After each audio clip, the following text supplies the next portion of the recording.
Aleluia. Podem se assentar, queridos.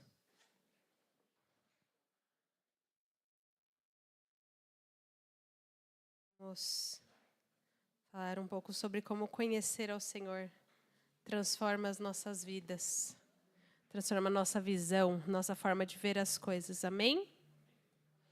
Abram comigo em Abacuque. Abacuque, está na Bíblia. Antigo Testamento, depois de Naum.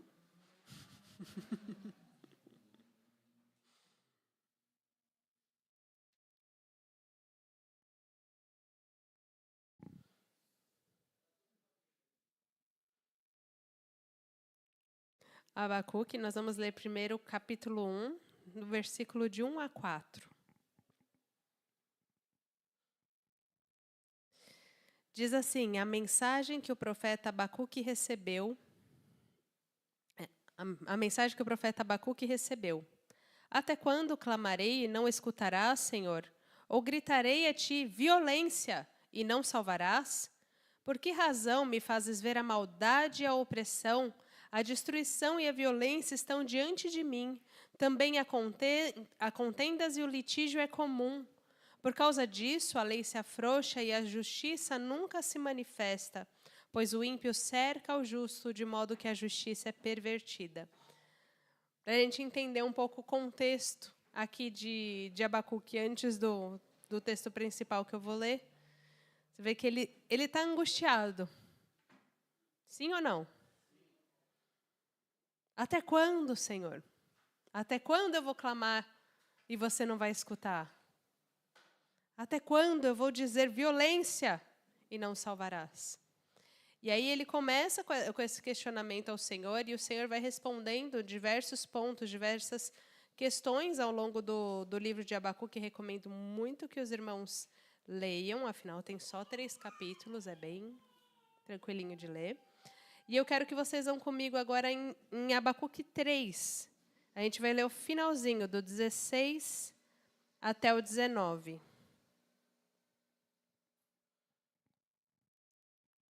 Diz assim, quando eu o ouvi, meu ventre se comoveu, meus lábios tremeram diante do seu ruído, a fraqueza entrou nos meus ossos e os meus passos vacilaram. Aguardarei em silêncio o dia da angústia que há de vir sobre o povo que nos oprime. Ainda que a figueira não floresça, nem haja fruto nas videiras, ainda que o produto da oliveira fale e os campos não produzam mantimento, ainda que o rebanho seja exterminado do estábulo e não haja gado nos currais, mesmo assim eu me alegrarei no Senhor, exultarei no Deus da minha salvação. O Senhor é a minha força. Ele fará os meus pés como os da corça e me fará andar sobre os lugares altos. Amém? Um pouco diferente de como ele começou o livro, né? O que acontece, né? Ele estava um questionamento ao Senhor por causa dos dias difíceis, estava buscando ao Senhor, sabendo o tempo de exílio, de que o seu povo seria levado para longe, castigado pela Babilônia, como os babilônios eram maus e toda a maldade que viria sobre eles. E aí ele teve resposta do Senhor de que mesmo aqueles que iriam afligir o povo receberiam um castigo merecido também, né? Receberiam da aflição do Senhor. E aí você vê que ele tem a clareza de que Deus é todo poderoso, né? Principalmente desde o começo do capítulo 3, né? Ele fala, Senhor, eu ouvi a sua fama e temi. É o 3, versículo 2 que eu estou lendo. Senhor, eu ouvi a sua fama e temi. Senhor, aviva a tua obra no decorrer dos anos. Faz com que ela seja conhecida no decorrer dos anos. Na tua ira, lembra-te da tua misericórdia. Deus veio de Temã e o santo monte de Parã. A sua glória cobriu os céus e a terra encheu-se do seu louvor. O seu resplendor é como a luz, raios brilhantes saem da sua mão e o esconderijo da sua força está ali. Ele vê o Senhor, ele fala, Deus é todo-poderoso, ele vê o resplendor do Senhor, e isso, a visão das obras do Senhor, a visão de tudo que Deus fez, é impressionante para ele. Gera temor, Deixa ele impressionado. Principalmente no contraste com a nossa pequenez, né? O quanto nós somos pequenos, a grandeza do Senhor causa esse espanto.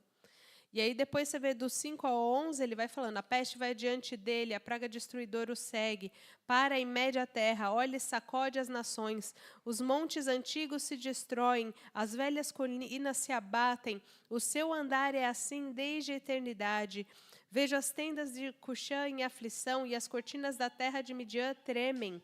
Acaso é contra os rios que o Senhor está irado? Acaso é contra os ribeiros a sua ira? Ou contra o mar o teu furor? Quando andas montados nos seus cavalos, nos seus carros de vitória, o teu arco está totalmente descoberto, a tua aljava está cheia de flechas. Divides as terras com os rios, os montes te veem e se contorce. A inundação das águas passa, o abismo faz ouvir a sua voz e levanta as mãos bem alto. O sol e a lua param nas suas moradas ante o lampejo das suas flechas que voam com o brilho intenso da sua lança resplandecente. Então, ele vê o poder do Senhor acima de todas as coisas, e isso é visível o impacto até na criação. Né? O Senhor se move e aí parece até que ele está irado com os rios, porque os rios se agitam, o mar se agita. Né? O Senhor está irado com essas coisas também, porque o Senhor se move e tudo se move. Então ele vai ficando impressionado e vai louvando ao Senhor por sua grandiosidade. E aí do 12, nós vemos que ele tem a resposta sobre o julgamento, né? Marchas pela terra com indignação, trilhas as nações com ira, sais em socorro do teu povo para salvamento dos teus ungidos, despedaça o líder do povo ímpio, descobrindo-lhe por completo os fundamentos, transpassas a cabeça dos seus guerreiros, com as suas próprias lanças, eles me acometem como turbilhão para me espalhar, alegram-se como se estivessem para devorar o pobre em segredo. Tu marchas com seus cavalos pelo mar, pelo ímpeto das grandes águas. Quando eu ouvi, meu ventre se comoveu, meus lábios tremeram diante do seu ruído, a fraqueza entrou nos meus ossos, os meus passos vacilaram. Guardarei silêncio no dia da angústia que há de vir sobre o povo que nos oprime. Então ele vê que com o tempo o Senhor vai trazer o julgamento, mas diante do julgamento do Senhor ele teme. E ele fala que guardar em silêncio. Quem vem dos inimigos ser castigado ia ficar em silêncio. Só quem vê a maravilha, o temor do a quem vem o temor do poder do Senhor. Você fala, eu não sou muito melhor que os meus inimigos. Se o Senhor está vindo castigar pesadamente assim com ira, eu vou ficar quietinho. Eu vou ficar quieto. Né? A gente não se alegra com a visão do julgamento do Senhor. Sabe que é justo, sabe que ele vai trazer o juízo, mas ele se aquieta, né? Não zomba desse juízo. E aí ele entra com, ainda que a figueira não floresça, ainda que não haja fruto na videira, ainda que nenhuma das coisas boas que eu gostaria que aconteçam. Ainda assim eu me alegrarei. Não é só eu vou confiar no Senhor de que Ele vai continuar cuidando de todas as coisas e um dia Ele virá com a minha vitória. Não, ainda que nada disso aconteça, eu vou me alegrar no Senhor. Então, conforme ele foi conhecendo o temor do Senhor, conforme ele foi tendo visão da face do Senhor, o poder do Senhor, esse maravilhamento que ele teve diante do poder do Senhor, alinhou as emoções dele. E aí ele não ficou mais abatido, pensando, até quando, Senhor, até quando isso vai acontecer? Ainda que isso não aconteça, eu vou me alegrar. A minha alegria vai estar no meu Senhor. Queria que vocês abrissem comigo no Salmo 34, para a gente continuar nessa linha, continuar pensando nesse ponto. Salmo 34.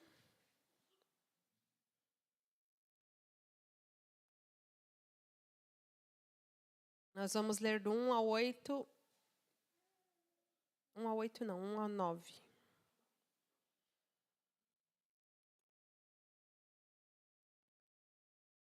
Salmo 34, versículo 1 diz assim: Bendirei o Senhor em todo o tempo, seu louvor estará sempre nos meus lábios.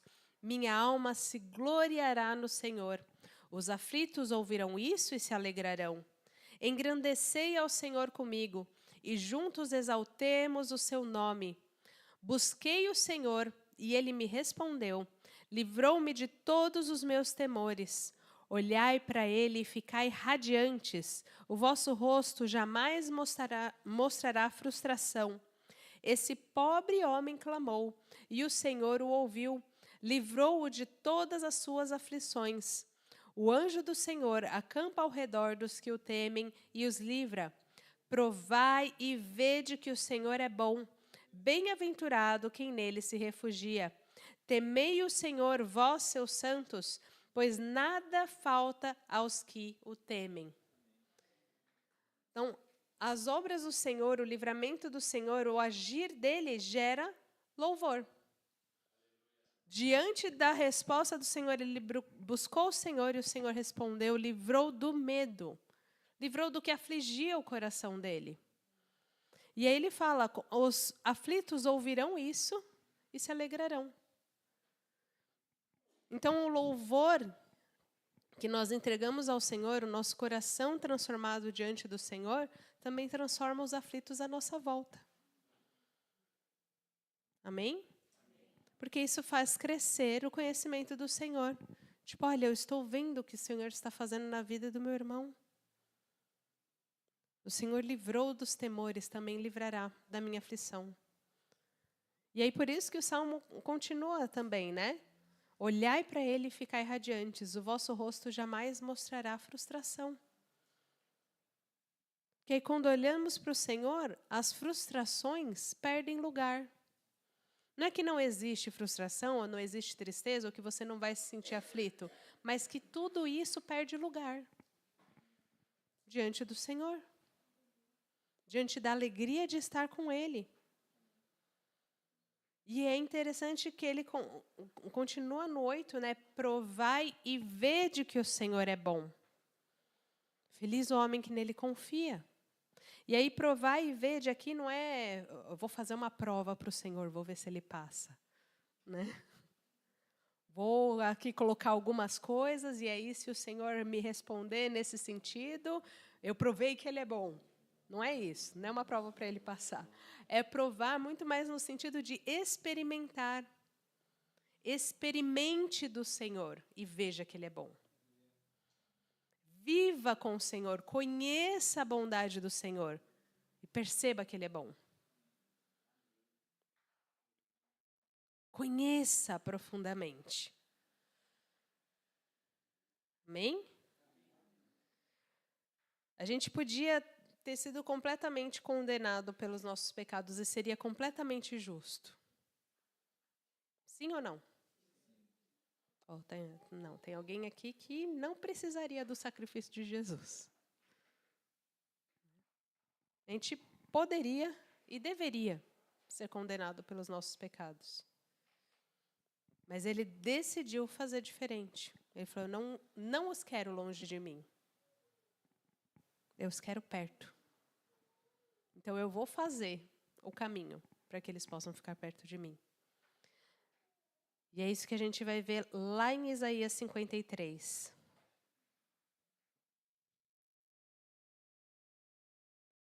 Para a gente experimentar o Senhor, a gente precisa conhecê-lo. Quem é esse Deus?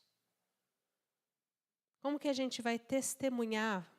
Como que vai ser visível para as outras pessoas de forma que até quem esteja aflito se alegre se as pessoas não conhecerem o Senhor? Né? Quem é o Senhor para que eu creia? Quem é o Senhor para que minha vida seja transformada? Para que eu tenha esperança, para que eu tenha confiança? Quem é Ele? E o texto de Isaías 53 ilustra, é parte da ilustração, né? Todos os textos que eu estou lendo vão nesse sentido de mostrar para a gente quem é o Senhor, qual é o caráter do Senhor. Mas vamos ler Isaías 53 inteiro, na verdade. Quem creu na nossa pregação, a quem se manifestou o braço do Senhor, foi crescendo como renovo diante dele, como raiz que sai de uma terra seca. Não tinha formosura nem beleza quando olhávamos para ele. Não víamos beleza alguma para que o desejássemos. Foi desprezado e rejeitado pelos homens, homem de dores e experimentado nos sofrimentos. E como um de quem os homens escondiam o rosto, foi desprezado e não lhe demos nenhuma importância. Verdadeiramente, ele tomou sobre si as nossas enfermidades, levou sobre si as nossas dores, e nós o consideramos aflito e ferido por Deus e oprimido. Mas ele foi ferido por causa das nossas transgressões, esmagado por causa das nossas maldades. O castigo que nos traz a paz estava sobre ele, e por seus ferimentos fomos sarados. Todos nós andávamos desgarrados como ovelhas, cada um se desviava pelo seu caminho, mas o Senhor fez cair a maldade de todos nós sobre ele. Ele foi afligido, oprimido, mas não abriu sua boca. Como um cordeiro que é levado ao matadouro, como uma ovelha que muda diante dos seus tosquiadores, ele não abriu a boca. Ele foi levado por juízo opressor, e a sua descendência, quem a considerou? Pois ele foi tirado da terra dos viventes, ferido por causa da transgressão do meu povo. Deram-lhe uma sepultura com os ímpios, e ficou com o rico na sua morte, embora nunca tivesse cometido injustiça, nem houvesse engano na sua boca. Contudo, foi da vontade do Senhor esmagá-lo e fazê-lo sofrer, apesar de ter sido dado como oferta pelo pecado. Ele verá sua posteridade e prolongará os seus dias, e a vontade do Senhor prosperará nas suas mãos. Ele verá o fruto do trabalho da sua alma e ficará satisfeito. Com o seu conhecimento, o seu servo santo justificará a muitos e levará sobre si a maldade deles.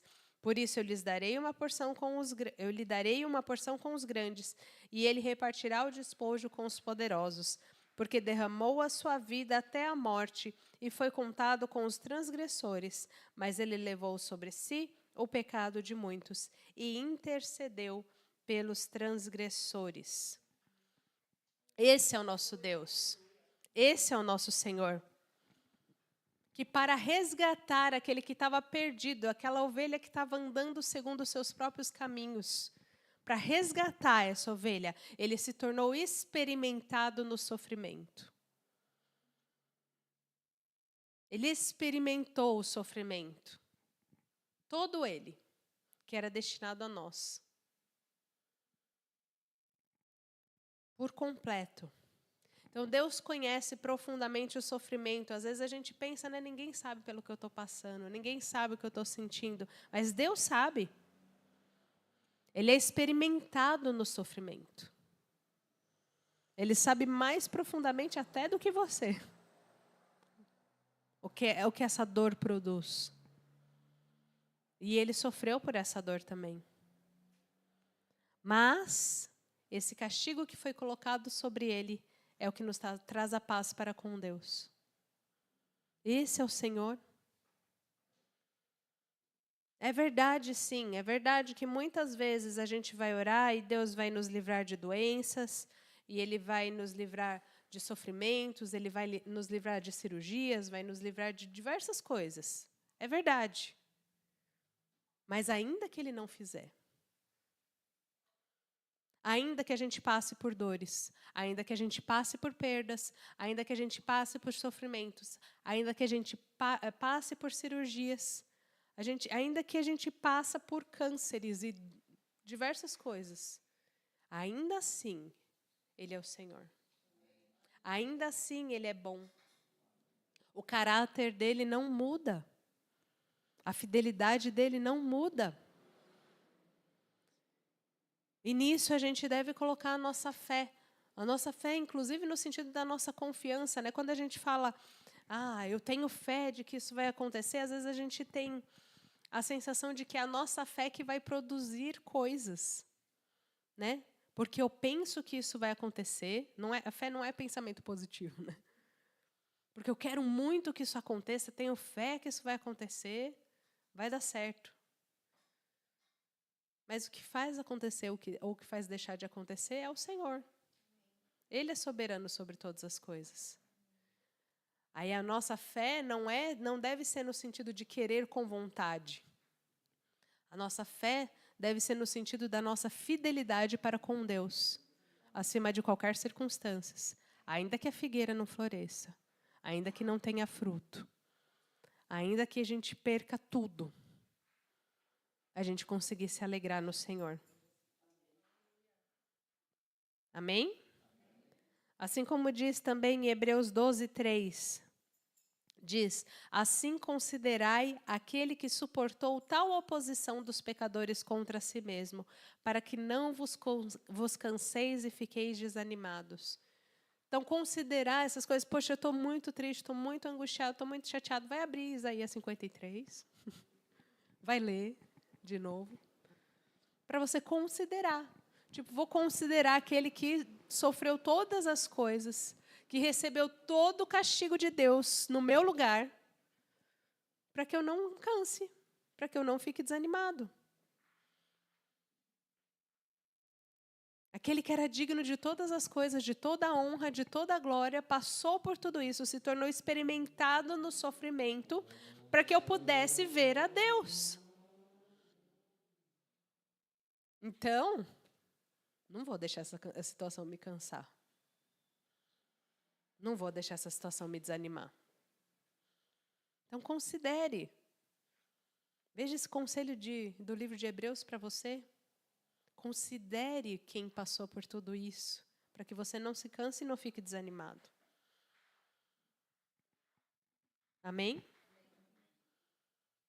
A gente pensar mesmo como o profeta Abacuque, que falou, realmente, ainda que a figueira não floresça,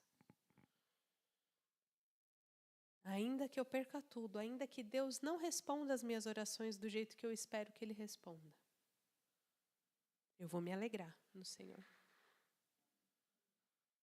Eu vou me alegrar no Senhor. E a minha alegria e louvor também vai trazer alívio para o coração que está aflito. E aí nós vamos sendo transformados como comunidade também, de glória em glória. Amém? Queria que os irmãos abrissem comigo o convite que temos em Oséias 6.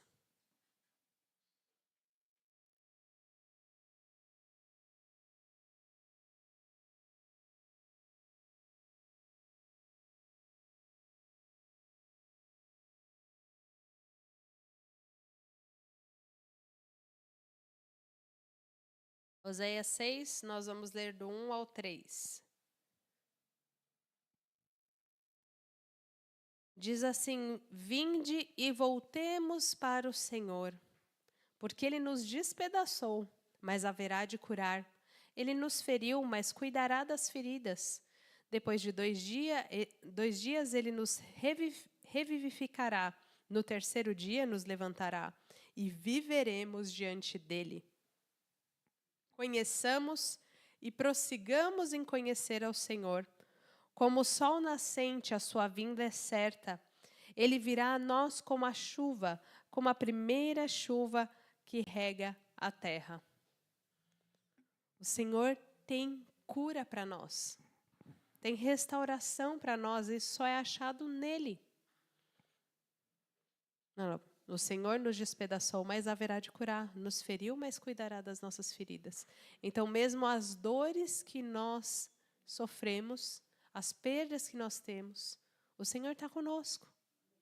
Ele está conduzindo todas as coisas e Ele produz a cura necessária. E nós temos vida na ressurreição do Senhor, né?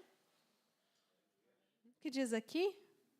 Depois de 2 dias nos revivificará, no terceiro dia nos levantará e viveremos diante dele. Na ressurreição do Senhor, nós podemos viver diante dele. Viver uma nova vida, uma nova alegria. Lembrem que esses textos que a gente leu, a maior parte deles, está no Antigo Testamento. Era uma esperança para os profetas, era uma esperança para os escritores da salvação que viria. Isso foi sendo construído, né, ao longo do tempo. Mas tudo isso vai apontar para Jesus. Tudo isso vai apontar para o Senhor.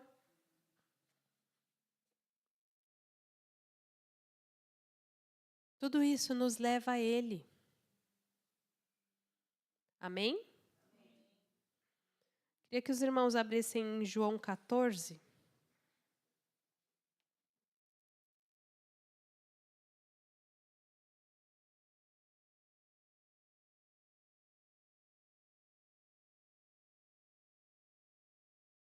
O texto de Oséias, ele terminou, né, com vamos conhecer e prosseguir em conhecer ao Senhor.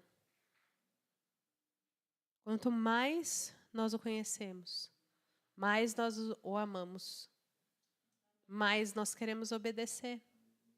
Não porque é uma obrigação, mas porque transforma o nosso coração. Até a tristeza se torna em alegria. Até o que era dor é curado. Até o que era perda se torna em ganho. Porque Ele muda todas as coisas. E aí nós vemos em João 14, primeiro vamos ler o versículo 15 e depois o 21. O 15 diz, se me amardes, obedecereis os meus mandamentos. E aí o 21 diz, aquele que tem os meus mandamentos e a eles obedece, esse é o que me ama. E aquele que me ama será amado por meu Pai, e eu o amarei e me manifestarei a ele. Então, você vê, dos dois versículos você vê que quem ama, obedece, e quem obedece, ama. Quem obedece, ama. Então, você pode escolher por onde começar. Você começa obedecendo para amar mais ou você começa amando mais para obedecer. E isso vai crescendo. Por amar mais ao Senhor, eu vou conhecendo, eu vou prosseguindo em conhecer ao Senhor, eu vou conhecendo mais da sua palavra. Eu vejo o que Ele fez para tirar o povo do Egito, né? Você vai começando a ler toda a narrativa da Bíblia. Aí vai, eu vejo o que Ele fez para tirar o povo da terra do Egito. Eu vejo o sustento durante mesmo o tempo de escravidão, mesmo durante o tempo de exílio, eu vejo o sustento do Senhor, vejo a mão do Senhor agindo e cuidando de todas as coisas, cuidando do remanescente, cuidando do coração, mantendo pessoas fiéis, repreendendo e trazendo de volta, fazendo o caminho para aqueles que não tinham como ter caminho. Eu vejo tudo isso, fico maravilhado e amo mais ao Senhor. Não, esse é o Senhor que eu quero servir. É essa vida que eu quero viver. Eu quero ser fiel, quero viver nessa fidelidade. Amém? Quero viver nessa fidelidade, eu quero estar entregue no Senhor. E aí você vê que tudo na palavra, pensa que nós temos tudo isso escrito. A gente tem tudo isso registrado para a gente. Num livro só, mais fácil de consultar, do que ter que ir atrás de vários pergaminhos separados.